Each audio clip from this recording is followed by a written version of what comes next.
Today's video is all about owning a Model 3 and owning dogs. Now we actually have 2 dogs, but one of our dogs is slightly easier to film with than the other. So we're going to take them both for a walk, tie a little Kong out a bit, and then we'll leave him at home and film the rest of the video.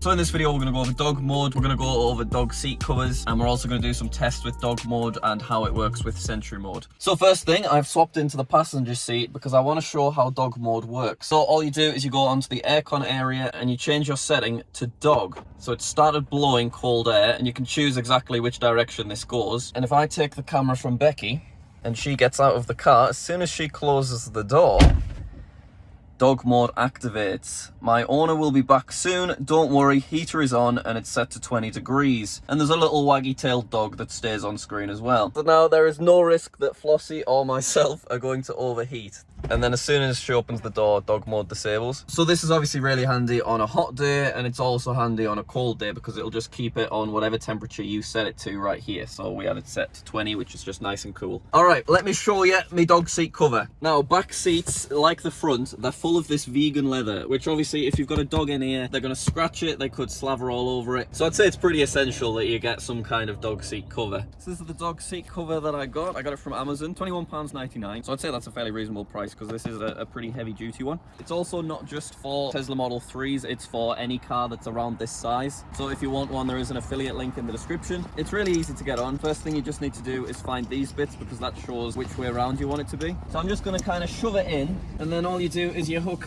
a seat on there, you hook a handle onto this one, you clip these round onto the front, and basically how this is different to most other seat covers is it's kind of more of a bucket because it's got these side bits. And they've got zips so you can decide whether or not you want them up or not. So if you do have passengers in, you would just fold this up, you'd take this down, and there's a zip.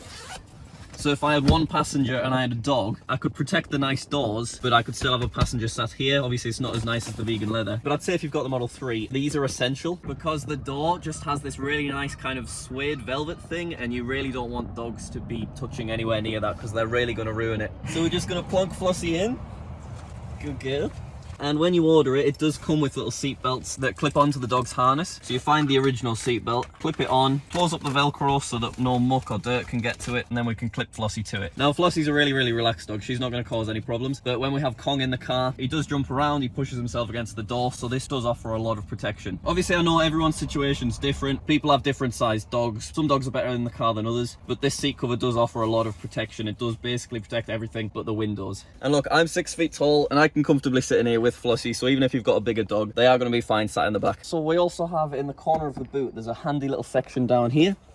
And in this little section, I keep a little cloth. If their noses mark the windows, there's stuff to clean them with. Got some gloves, dog bowl. I even roll up a little towel just in case they've gotten muddy. And this all just fits in this nice little compartment right there, just for if we need it. Now, before I got the car, I was hoping I'd be able to keep the dogs in the boot so they didn't have to be anywhere near the seats. But I didn't realize that this was all closed off. So I don't think it'd be really fair to keep a dog in here because it's a bit too confined. But as a compromise, these seats do go down. So if your dog's small enough, we sometimes put Kong in this crate because he's just a little bit more settled in here. So this means that you could have Kong safely here, not marking any of the seats, but you can then still fit another 2 passengers here and here. Obviously it would be a bit of a tight squeeze, but it's just another option. And also you can bring this one down as well. So other options, if there was just 2 of you in the car, you've got the option of having these seats down, and depending on the size of your dog, you could potentially have them in a crate like this or a wider one as well. It's just other possible options really. Now I want to test how Sentry Mode works with dog mode. So I don't have any phones or keys on me. So if I go ahead and approach the car while it's locked,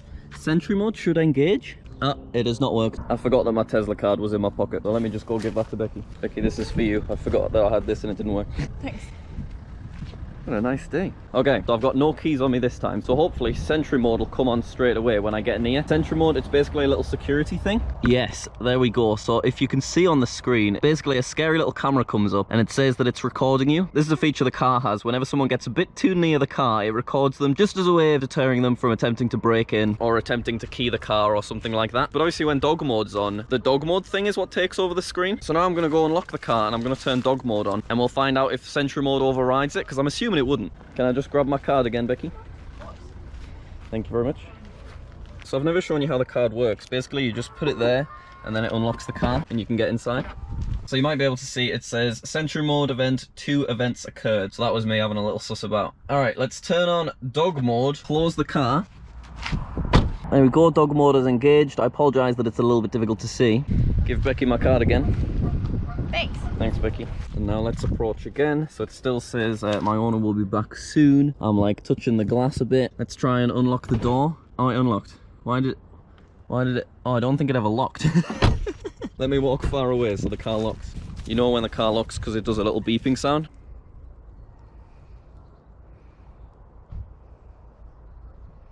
That's interesting actually. The car usually would lock by now, but it has not locked. I don't know why that is. It locked fine when dog mode wasn't on. Obviously you don't want your car unlocked. But yeah, it's not unlocked automatically this time, so I'm gonna go have to ask Becky to lock it from the phone. Could you please lock the car from the mobile app?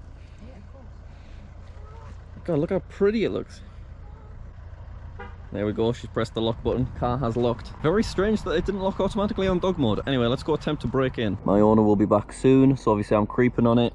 Let's attempt to open it up. Right, those things changed to tap key. What will be interesting is when I get back in, will it say another Sentry event has occurred or not? And then we'll know if Sentry Mode's just running in the background. But it looks like the Sentry screen doesn't come up. It just tells you to try and unlock the car. Hi Becky, can I get the key again, please? Thanks. All right, let's unlock the car. You can hear the aircon working from the outside as well. You can hear just that slight buzz. So, unlock the car, open up, and I think, yes, Sentry Mode is running. I've got 2 Sentry notifications, so Sentry Mode is running in the background when dog mode's on, but it doesn't notify people on screen. And to be fair, I guess that makes sense because the point of dog mode is to tell people that the dog is fine. You don't need to break the windows and save the dog. And obviously if someone's about to break a window and save the dog, they are going to be peering through the windows. So that's all to be expected. Sentry Mode just works in the background. So that's what it's like having dogs and a Tesla Model 3. Also, there are lots of little handy compartments all over the car, so we can keep dog poo bags and we can keep treats in this little section down here. There is loads of room in the front of the car. There's room in here, and you can take this out, and there's even more room underneath. So there's loads of little crannies for you to shove things in. But yeah, that's it. Thanks very much for watching. Thank you, Flossie, for helping me out with this video. And thanks, Kong, as well, for your contribution to things. If you enjoyed this video, click that like and subscribe button. We upload every Wednesday and Saturday at the minute, so lots of Tesla related content coming out. If you've got anything you want to see, let me know. And yeah, I'll see you later.